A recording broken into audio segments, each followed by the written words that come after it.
Hello everybody, in this video we are doing another Sylas replay commentary. This time we are playing against Vex mid. This is a notoriously difficult matchup because Vex is pretty anti-mobility, and Sylas has a lot of mobility, so it is quite tough. Her ult is... it's not the best, it's not terrible though. The damage is a bit low, but the mobility is very nice. But this game we're looking probably at Hecarim and Vex ult and Jax ult. Jax ult is also very good as well, even though it doesn't do much damage. But yeah, Hecarim ult is very strong. Vex ult's very solid option as well, especially in earlier fights where we can just get the resets. And Jax ult is really nice because it just gives so much armor and magic resist. It is kind of crazy. Yeah, and our Diana does die level 1 here. They do kind of wrap around our red buff, and Raven gets the first blood. But, you know, what can you do? At least Vex didn't get a kill. But, yeah, so... I haven't really posted in like 5 days, I think, from today.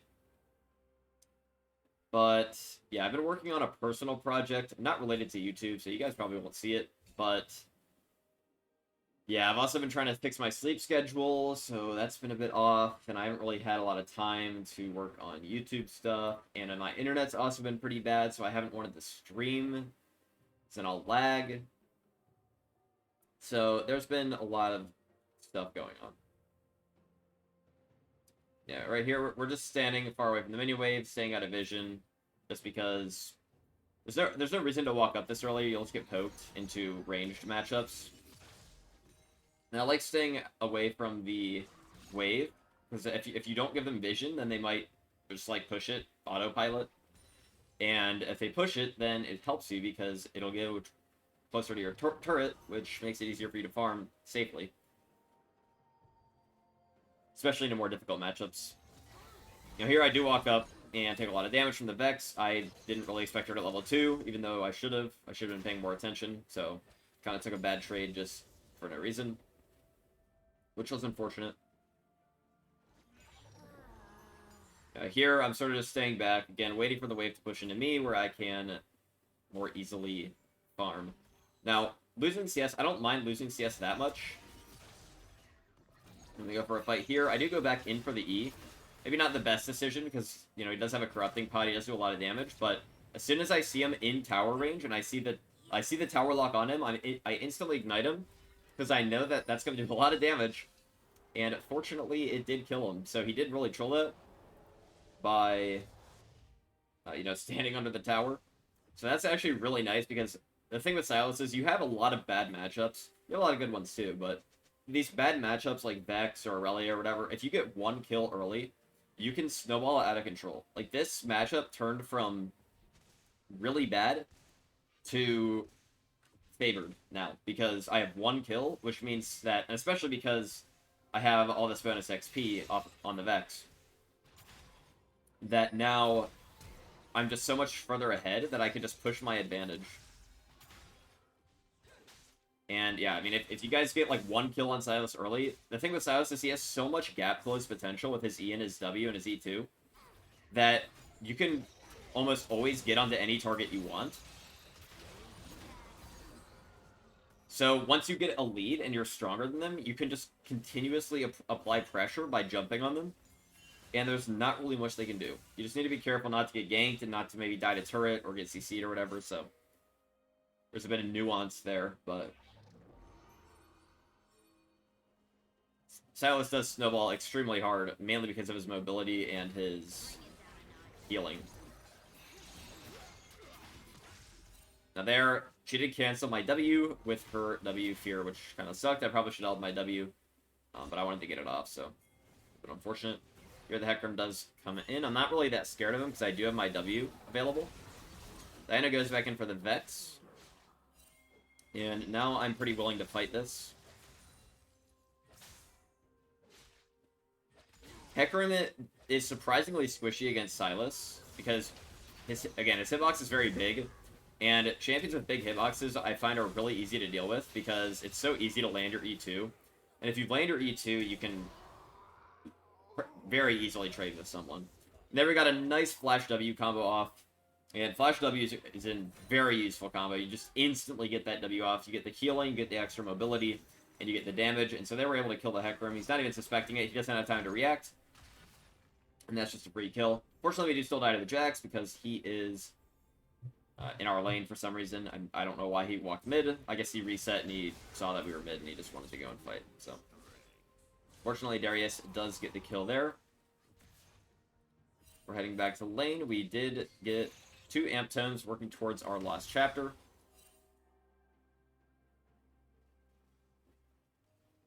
And yeah, we are so much further ahead than this Vex.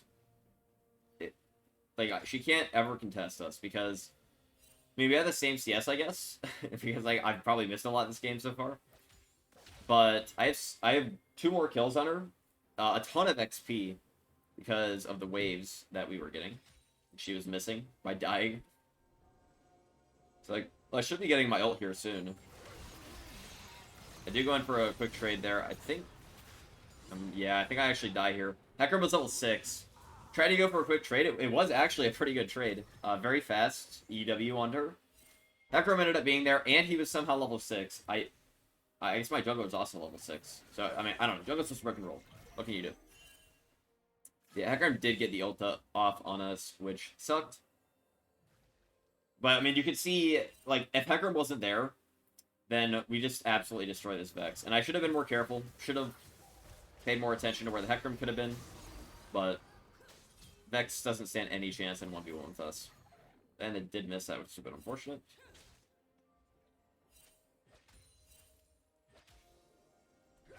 Yep, now we have our ult, which is good. Now, that means that if Hecarim ever ganks us again, we can take his ult, which is very useful. We do see that the Vex is walking up, so we go in for the EW. Fortunately, she didn't fear us. I didn't do as much damage as I thought I was going to. Now, we do walk down here afterwards because it's the closest path to safety, and also, I figured... Yeah, we also die here because Hecarim's broken. But, yeah, if I walk up here, 1, it's a bit farther because I was kind of down here, so this is the closest path to get out of tower range. 2, since the Vex was walking up towards this area, I suspected that someone was going to be here.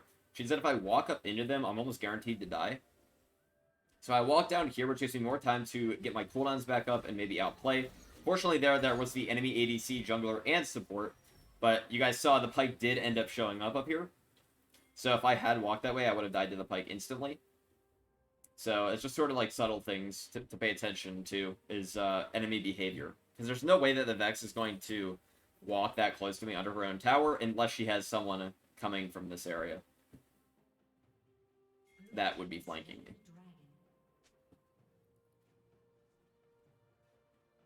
But we are pretty close to our Everfrost, though. We should be... How much gold do we have? We're 600 gold off our Everfrost. Which is really nice, because once we get that, it increases our kill pressure even more, because, you know, we do have all the gap close potential, and then once we get our Everfrost, we also have the potential to lock down our targets. So Everfrost is an extremely strong power spike on Sylas, especially with this first strike build, because you do a lot more damage than the other build, which means that you can lock down the target, and then you can burst them down very easily. Now here, I'm just going for the tower plating. Not sure where Vex is. But I am sort of hovering topside. You can see I walk up towards topside because I know my Diana's there. So, 1, if my Diana needs help, it means that I'm closer to being able to get to her. And 2, if I need help, it means that I can run to my Diana. Or she can run to me.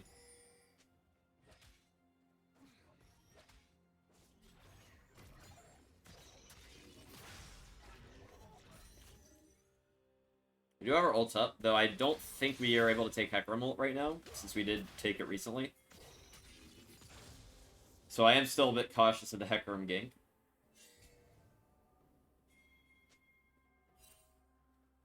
We do see the Pyke is down here on our ward. Yeah, they're also nerfing First Strike, which kind of sucks, because a lot of AD champs were abusing it. A lot of AD assassins, like Kayn, Zed, Qiyana. I think mainly Qiyana, but that was because of a bug with her passive. So I think the damage is going down from 10% to 9%. I think in one of the previews they said 8%, and then in another one they said 9%. I'm gonna go with 9 because I think that was the most recent one. Also, this is kind of funny. This guy was backing right here, in this sliver, this sliver of unrevealed land. He was backing. I thought I had revealed the entire thing, so I was really confused. I was like, where did this guy go? Because I didn't want to walk out here and reveal myself.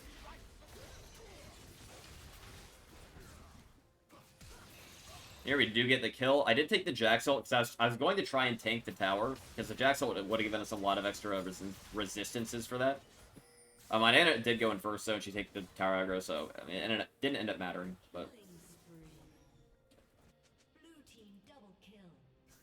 Fortunately, our Balling does die. I'm heading back mid here, though. Protect the turret, grab the wave. We know that Hecarim is bot side, so... he's decently far away from us. You get the first tower in the top lane. And Vex, again, Vex is, like, being very aggressive here. Like, she doesn't ever fear up. I could easily jump on her, but because I know Hecarim was just bot side, I am being a bit careful because he could easily be somewhere over here, and yes, he was. And also, I haven't really, also, this is kind of disgusting. My W gets canceled here, which really sucks. I get... he probably doesn't die anyway, but... yeah, that's the second time that our W's been canceled by Vexsphere. One of the reasons that this matchup sucks, but... whatever. But yeah, so I played this game a week ago, so... I do not really remember what happened. I'm kind of just commentating as it goes. So when I say that stuff, like Hecarim's gonna be here, like, that's actually something that I am kind of coming up with, because I know based on the positioning that he's going to be there. So, you know, the same thing as in game. It's not like I'm just, like, watching over this and I know that he's there, so I'm saying it. This is actually, like, stuff that you should be paying attention to and that you can learn from.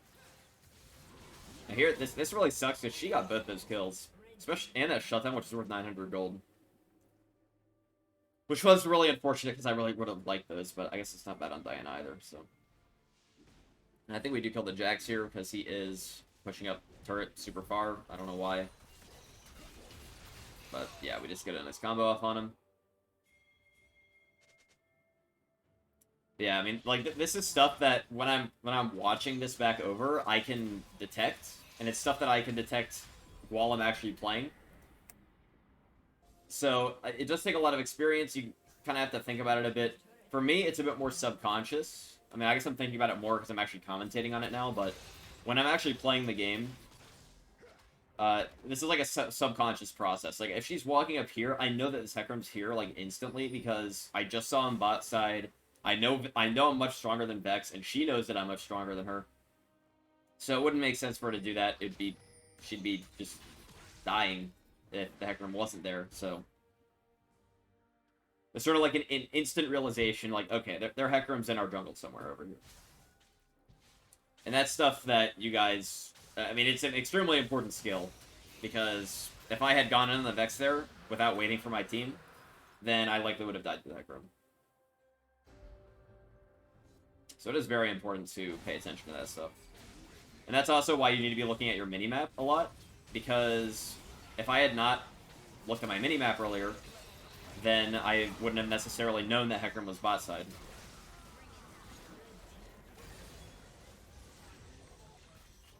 And we do get a nice Hecarim ult off there. Diana gets the dive, so we got a ton of kills there. We got 4 for 0, which is really nice. Darius kind of popped off there with his ult. And he got Zillion ulted too, which was good. Yeah, I'm actually staying here. I was gonna take this wave, but then Diana took it, so I was kind of... I guess I needed more gold. Oh yeah, I need more gold for a Needle Large Rod. I need like 100 gold. So I was gonna stay and take that wave, and then it never showed up because Diana took it. So I just took her Grump instead. I really like the Needle Large Rod buy for the Shadow Flame because, I mean, 60 AP is insane. Sylas's base combo has a 400% AP ratio, so that 60 AP is going to give you 400 extra damage. No, not 400 extra damage. I don't know why I said that. 240 extra damage. 400% AP ratio, 400 AP. Yeah, it's whatever. Yes, 240 extra damage on that full combo with the Needle Large Rod. And actually, it's more than 400% AP if you include the Everfrost, which is another 30%, so it's actually more than 240. Would be, what would it be? 258? Something like that? If you include Everfrost. So I did go bot lane here. I kind of autopiloted to side lane. I think I might side lane too much, to be honest. So I kind of like to go in side lane, but when your team is fighting like this and you're ahead, you should be making sure that you are, like, helping them, especially if you're strong. Like, if you see my team's scores, there's no one that's, like, 1v9, so all of us are kind of equally strong, which means that if my team is at a 5v4 and they're missing me, that's actually a pretty big deficit. An enemy team could potentially win a fight, especially with how strong Hecarim is. He has Divine Sunder already.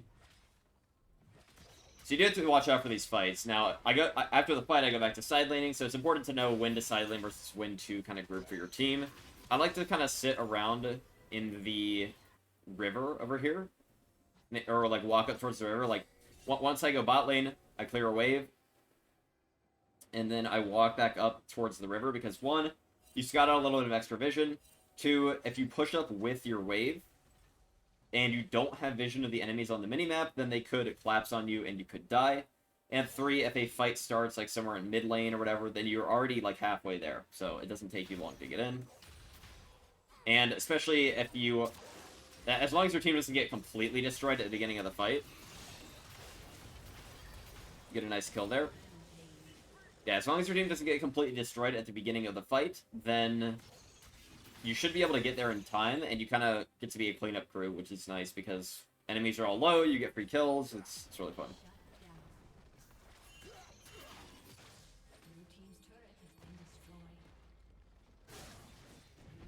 Unfortunately, our Darius does get collapsed on here.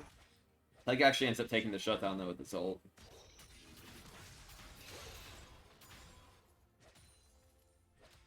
Yeah, I'll probably go back after this wave, because I am pretty low. Well, I actually walk up here. Yeah, because, again, I mean, my team is fighting over here, so I am walking up to help them. Fortunately, I think my Diana does die, also with the Vex ult, so I think I kind of just back off here. I mean, if I hit the Vex ult, if I went in on that, I probably died, because Draven would have autoed me to death, so maybe it's good that I missed it. But also, Dragon's up in 30. Because it is the Hextech Soul, we actually do get these Hex Gates, which allow us to get there much faster. So, backing... I mean, one, we need to back anyway, because we can buy our Shadow Flame, and we're also 1 HP. But it's a lot easier for us to get to the Dragon. Some of it we're lenient with resetting before drags. When you do have the Hextech Soul, it's just so much easier to get back. I think, yeah, while I was waiting for the dragon to spawn, we just go ahead and take the Gromp because we want to maximize our farm.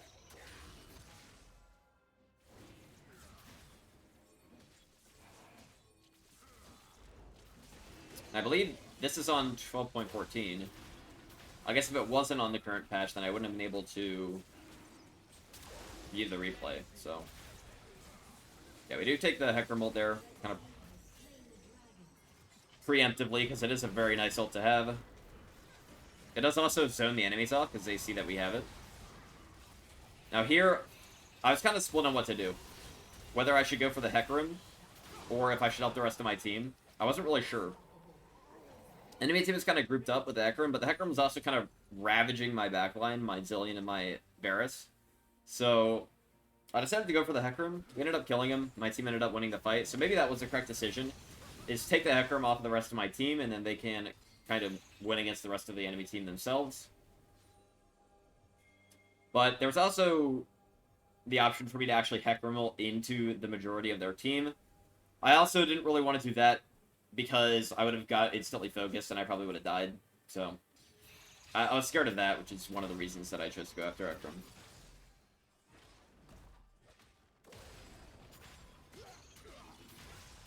Again, we're just farming. The enemy Krugs up. The best part about taking enemy camps is that not only do you get yourself more resources, but you also take resources from the enemy. And you can kind of waste their time, too, because, you know, Hecarim just went towards mid lane, so he might have actually gone down towards Krugs.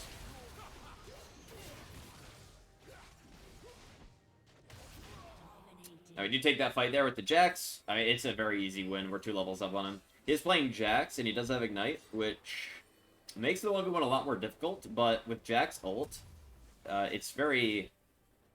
We just get so much resistances. Jax ult is really strong. I mean, I think it's worse than Singed ult, unless you're against, like, full AP, because the magic resist actually scales with your AP, which means that at full build, you'd probably be getting, like, 200 extra magic resist from Jax ult. And Singed ult only gives 100, but it also gives a ton of other stats, so... Also, I'm not gonna lie, I don't know if I knew that my team was on Baron here. I think I did, but I wanted to scout out, because I thought the Hecarim was gonna be down here, and I wanted to, like, kind of stop him from roaming towards mid. Which is kind of dumb. I probably should have stayed mid if I was gonna do that, or gone towards here, so... Playing in this area, or this area, especially this area, because most enemies will go through this area, is a better option. You just take the Pyke ult here. Here I use the Pyke ult for mobility because Pyke ult isn't honestly that good anymore after they nerfed it. But the mobility is nice. So I use it there to teleport to the Pyke and we get an easy kill on him. We do kind of try and run down this Jax. Which is maybe not the best decision. My Zillion ends up dying. Probably should have gone for mid tower.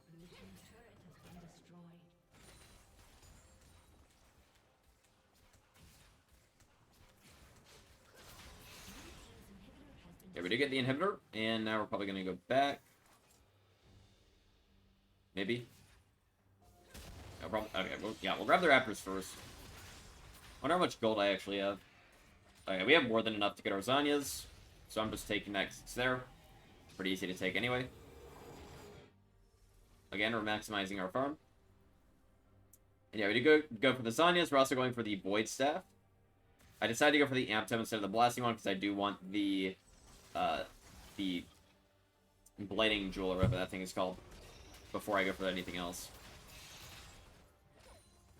And since I'm not going to sell my Dark Seal, I only get one of the components, which means I'd rather have the stronger component, even if it's slightly weaker at the moment. But yeah, the reason I'm going for the Void Staff here instead of the Death Cap is because of their Jax and Hecarim. Hecarim is building a ton of magic resist here with his Negatron Cloak. That's going to build into a Force of Nature. Jax is also building a little bit, plus his ult gives him a lot, so I figured that, especially if I'm going to be fighting Hecarim in team fights, I'm going to need to deal bonus damage to him. And if I go Death Cap, I might be able to deal with the rest of his team a little bit better, but, you know, my Barrett and Darius and Diana can already deal with him pretty well, so... I figured, you know, going for their tankier targets and being able to take those down would be a safer option.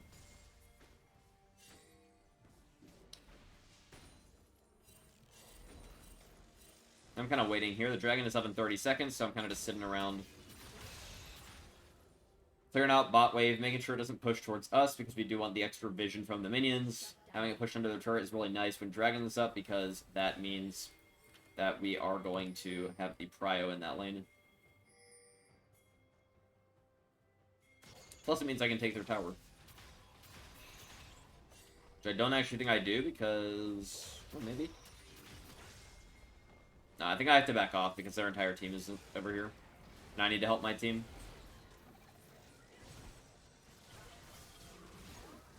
Let's see. You take the Vex ult here.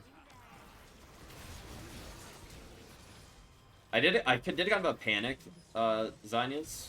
Also did a very aggressive flash. I mean, I guess I figured the game was over, so...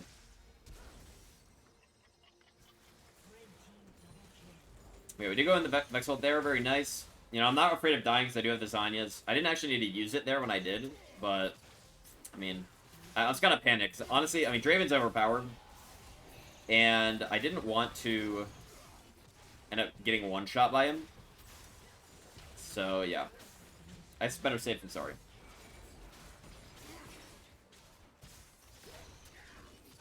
And we do end up winning the game. Pretty nice. Let's see, is there anything that I actually want to go over that game? I mean, honestly, probably not really. I think we just generally played pretty well. Let's just go to a random point and see maybe something happened. Yeah, this area. But yeah, here.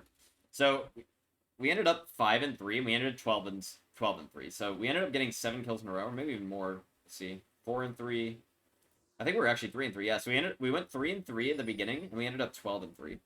So we were able to take that early lead, the extra kills, and our advantage over the Vex. And we ended up playing a bit safer. You know, I was a bit reckless in the beginning, playing against the Hecarim.